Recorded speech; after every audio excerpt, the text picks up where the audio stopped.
FMC 특집 준비했습니다. 대신증권 문남중 수석연구위원께서 직접 나오셨습니다. 어서 오십시오.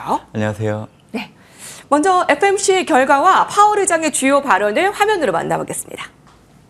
FOMC decided to leave our policy interest rate unchanged and to continue to reduce our securities holdings, though at a slower pace. However, in recent months, inflation has shown a lack of further progress toward our 2% objective, and we remain highly attentive to inflation risks. The committee decided at today's meeting to maintain the target range for the federal funds rate at 5.25% to 5.5%. The committee decided at today's meeting to slow the pace of decline in our securities holdings, consistent with the plans we released previously. Specifically, the cap on Treasury redemptions will be lowered from the current $60 billion per month to $25 billion per month as of June 1, consistent with the committee's intention to hold primarily Treasury securities in the longer run.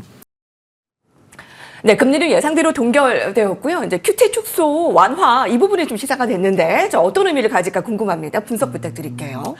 사실 뭐 간밤에 끝난 미국 증시 흐름을 보면 사실 FMC 결과가 좀 매파적이었다는 부분들도 해석될 여지는 좀 있는 것 같아요. 하지만 저는 그 결과보다는 일단 FMC 자체가 불확실성을 좀 낮아진 부분들이 있고 앞으로 좀 유동성을 늘리는 효과는 분명히 줄 수 있는 결과라고 생각을 하고 있기 때문에 아무래도 이런 부분들은 이번 주 발표되는 고용지표 확인 이후에 다음 주부터 증시는 좀 긍정적인 방향으로 돌아서지 않을까라는 생각 좀 해보고 있습니다.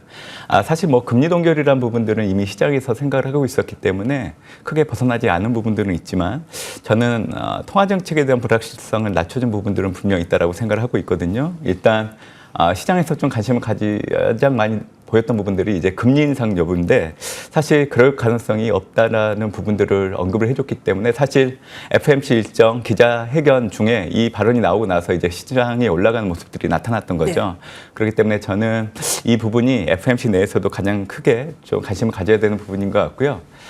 스태그플레이션에 대한 얘기들도 분명히 있었어요. 최근에 미국의 1분기 GDP가 좀 부진하게 나왔기 때문에 하지만 올해 미국의 경제 성장률 4% 수준 또 물가 상승률 역시 3% 수준을 미만할 걸로 좀 보고 있는 상황이기 때문에 그런 지적들에 대해서는 너무 과한 부분들이 있지 않았나라는 얘기를 해줬던 부분들이 있고요. 그리고 이제 미국 대선을 앞두고 가장 많이 회자되고 있는 게 이제 연준이 대선을 앞두고 정치적인 선택을 할 거라는 이런 시장의 분위기가 있었는데 거기에 대해서 일축을 한 발언들 그렇기 때문에 저는 시장의 궁금증을 모두 해결을 해줬던 부분들이 있기 때문에 결국 제가 보기에는 FMC 결과는 뒤늦게나마 좀 매파적이라기보다는 금융시장에 반영되는 흐름들은 분명히 비둘기적으로 좀 바뀔 여지는 충분히 있다라고 저는 생각을 하고 있습니다. 네. 자, 위원님의 판단은 좀 긍정적이네요. 예. 불확실성 완화된 부분이 확실히 있다라고 좀 평가를 해주셨고요. 금리 인상 부분에 대해서도 좀 일축을 시키고 스태그플레이션 상황도 아니다라는 부분도 우리가 확실히 알았습니다. 자, 그러면 이제 시장의 파월 의장의 좀 발언도 우리가 좀 해석을 해볼 텐데요. 올 들어서 미국의 물가 상승률이 계속 예상을 넘어가면서 파월 의장이 사실 매파적인 발언을 좀 내놓지 않을까라는 우려감이 있지 않았습니까? 이 부분도 좀 괜찮았다라는 부분이신가요?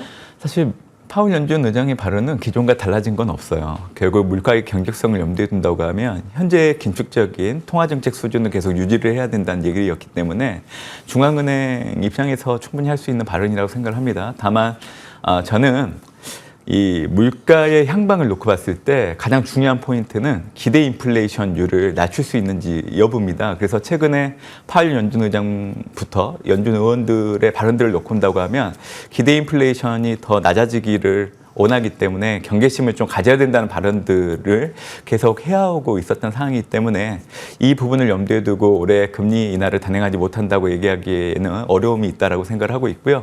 저는 올해 연준이 분명히 금리 인하 단행할 수 있다라고 생각을 하고 있고 그렇게 보는 이유는 결국 명분이 필요한데 지금 미국의 경제 환경을 놓고 본다고 하면 실질 중립금리와 실질 정책금리를 비교해 놓고 봤을 때 실질 중립금리를 실질 정책금리 네 가지 미국의 물가지표 모두 상회하고 있고 이게 이제 갭을 계속 늘려가고 있는 상황이기 때문에 사실 연준 입장에서는 지금 당장 금리 인하를 해도 되는 환경은 충분히 마련됐다고 생각을 하고 있습니다. 작년 같은 경우에도 사실 연준이 7월 달에 금리 인상을 중단하기 시작을 했는데 그때 명분은 정책금리보다 물가가 낮은 플러스 실질정책금리가 바뀌는 게 확인됐기 때문에 금리 인상 중단을 할 수 있었던 거고요. 올해 같은 경우에는 제가 얘기해드린 대로 실질중립금리보다는 실질정책금리가 높은 상황이 유지되기 때문에 그래서 이제 금리 인하가 가능하다는 거죠. 그래서 CME 패드워치 2를 놓고 온다고 하면 지금 현재 이제 9월 달에 금리 인하 가능하다는 확률들이 조금씩 더 낮아지고 있는 상황이긴 하지만 저는 5월 달 발표되는 4월 물가지표 결과들은 분명히 전월보다 수준을 좀 낮춰주는 결과로 도래될 거로 좀 보고 있기 때문에 6, 7월 정도에 충분히 금리 인하 가능성은 여전히 열려 있다라고 생각을 하고 있습니다.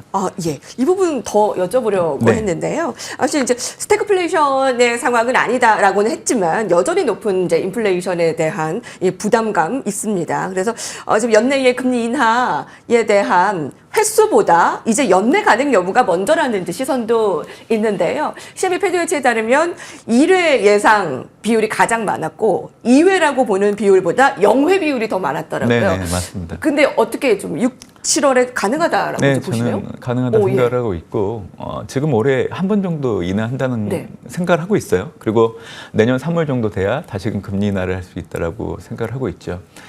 저는 이제 투자자분들께 좀 드리고 싶은 얘기는 금리 인상기와 금리 인상 중단기에 물가가 떨어지는 속도는 분명히 차이가 있습니다.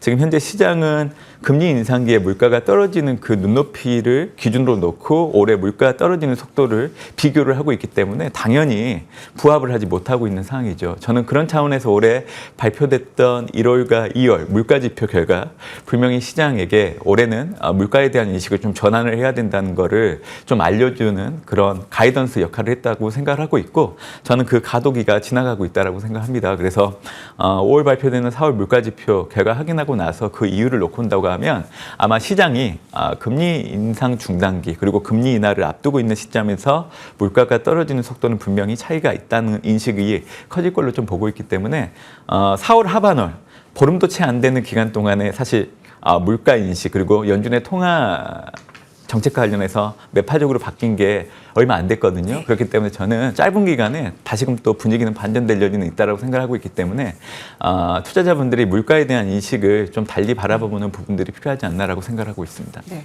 말씀하신 대로 매파적인 발언이 이렇게 있었던 게 굉장히 좀 최근이지 않습니까? 되게 급격하게 바뀌었는데 이게 다시 되돌아올 가능성이 많다는 거네요. 네. 조금 희망적인 말씀을 해주셔서 정말 다행인 것 같은데요.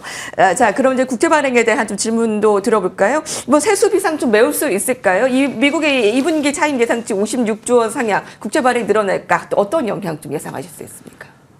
뭐 최근에 이제 그 FMC 이전에 그 시장에서 전망했던 게 사실 FMC 결과 이전에 이제 미국 재무부가 국채 발행 계획을 미리 발표하기 때문에 연준이 금리 인상을 동결하더라도 재무부가 돈을 푸는 정책들을 꺼내들 걸로 좀 보고 있기 때문에 시장에는 긍정적으로 작용할 수 있다라는 분위기였어요. 근데 제가 봐도 그 전망이 동일하게 좀 유지되고 있는 것 같고요.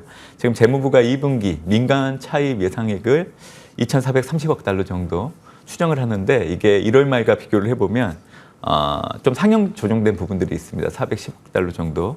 아무래도 이제 현금 수입이 줄어들었기 때문에 이 부분을 국채 발행을 통해서 늘리려고 하는 의도가 있다라고 생각하고 있는데 사실 금융시장이 그 이전에 이제 QT 속도 조절이 들어가기 때문에 사실 민간 차입 예상액 자체가 좀 줄어들 걸로 예상을 했었죠. 왜냐하면 최근에 이제 미국의 재정 적자가 좀 줄어드는 부분들이 있었기 때문에.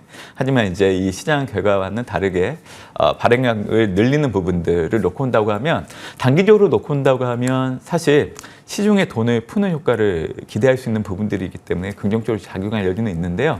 이게 좀 시간이 지나고 난다고 하면 결국 국채 발행이 늘어나기 때문에 사실 미국의 금리가 올라가는 효과를 줄 수밖에 없거든요. 그러니까 그런 양면을 가지고 있는 상황입니다. 하지만 지금 단기적으로 놓고 온다고 하면 뭐 FMC 결과도 마찬가지고 또 재무부의 이 국채 발행량을 늘린다는 것 자체는 이제 시중 유동성을 좀 늘리는 효과로 연결될 수 있는 부분들이 있기 때문에 저는 FMC 결과 그렇게 부정적으로 생각하지 않는다고 얘기를 해드리고 싶습니다. 예. 최근 고개를 든 금리 인상 우려감이 이번에 FOMC에서 다행히 줄어들었고 물가 인플레 우려는 많지만 스태그플레이션은 아니다라면서 확실히 이번 FOMC를 통해서 시장에 안도를 준 것은 맞다라고 네네. 좀 판단해 주셨습니다. 거기다 이번 주 이제 후반에 고용 지표만 잘 확인이 된다면 다시 뉴욕 증시는 상승으로 갈 네네. 가능성이 크다라고 좀 보고 네. 계신 거죠? 예. 고용지표 관련해서도 제가 좀 알아두시면 좋을 얘기 하나 해드릴게요. 네, 네. 이번 주에 이제 ADP 취업자 변동수 그리고 3월 절도 구인 건수 같은 고용지표들이 발표되고요. 가장 중요한 지표는 당연히 이제 고용지표 내 비농업 부분 고용자 수가 되겠죠. 사실 전월이 30만 3천 건이었고 이번 같은 경우에는 거의 24만 3천 명 전후 정도 예상치가 기대되고 있는데 과거에 연준이 금리 인하를 단행하기 위해서는 이 비농업 부분 고용자 수가 10만 명 초반까지 떨어지는 게 확인되는 게 항상 나타났습니다. 지금 수준과 비교를 해보면 상당히 괴리가 있는 상황이죠. 하지만 팬데믹 이후에 이 경제 지표를 해석하는 게 좀 달라졌기 때문에 최근 들어서는 비농업 부분 고용자 수가 인플레이션을 감안한다고 하더라도 연준이 금리 인하를 할 수 있는 레벨을 상향 조정하고 있는 상황입니다. 그래서 과거에는 비농업 부분 고용자 수의 레벨이 6만에서 13만 명 정도 됐거든요. 근데 이제 최근에는 16만, 23만 명 정도까지 올라왔기 때문에 이번에 발표되는 이 예상치를 놓고 본다고 하면 사실 그 밴드에 거의 부합을 하고 있어요. 그렇기 때문에 고용지표 결과는 분명히 연준이 금리 인하를 늦추기보다는 앞당길 수 있는 명분으로 작용할 수 있다고 보고 있기 때문에 저는 물가, 고용 이런 지표들에 대한 시장의 인식의 전환이 조금 있다라고 하면 분명히 이번 주 후반부터 해가지고 미국 증시는 기존의 추세, 상승 추세 수렴하는 형태로 나타날 여지가 있다라고 생각하고 있습니다. 물가와 고용 부분 미국에서 나오는 거를 보면 금리 인하를 더 이상 늦추지 않고 조금 더 앞당길 수 있는 지표가 될 가능성이 높다. 자, 이 부분 체크하시기 바랍니다. 그리고 잘 확인이 된다면 미증시 다시 상승. 이 부분도 꼭 확인하시기 바랍니다. 자, 최근에 글로벌 자산 가운데 변동성이 큰 이 유가와 또 근데 엔화, 특히 네네. 이제 엔화, 엔달러 환율의 흐름과 전망, 국내 변동성에 어떠한 영향을 미칠까요? 사실 엔화의 흐름이 지금 당장 바뀔 여지는 없어요. 왜냐하면 미일 간의 금리 차 확대가 지금 현재 엔화가 약세를 보였던 가장 큰 원동력이기 때문에 지금 BOJ가 통화정책 정상화를 하고 있음에도 불구하고 엔화에 전혀 영향을 주지 않고 있거든요. 그렇기 때문에 저는 연준이 금리 인하를 처음 단행하는 그 시점이 엔화가 강세로 전환하는 변곡점이 될 걸로 좀 보고 있기 때문에 지금 엔화 수준이 바뀌지 않는다고 하면 원달러 환율 역시 1370원대 전후에서 크게 달라지진 않습니다. 그래서 저는 연준이 모든 답을 가지고 있다고 생각하고 있고요. 다만 이제 중요한 거는 BOJ가 생각하고 있는 통화정책이 중요하다라는 겁니다. 지금 BOJ 같은 경우에는 임금과 물가 간 선순환 구조가 자리 잡아가고 있다는 인식을 강화하고 있기 때문에 올해 하반기 아무래도 7월 정도 되면 금리 인상을 단행할 여지가 있다라고 생각을 하고 있고요. 그렇게 된다고 하면 지금 나타나고 있는 엔화가 좀 강세 압력을 받는데 영향을 줄 여지는 있다라고 생각합니다. BOJ 같은 경우에는 서비스 물가가 안만하게 올라가고 BOJ가 생각하고 있는 물가 목표치 달성할 수 있다라고 생각을 하고 있기 때문에 일단 통화정책 정상화라는 부분들을 놓고 본다고 하더라도 엔화는 강세 압력을 받는 요인이 더 다분하다고 판단하고 있습니다. 자, 오늘 종합적으로 위원님 말씀 듣고 어제 오늘 미증시 불안했던 부분이 좀 해소가 된 것 같습니다. 마지막 전략 부탁드릴게요.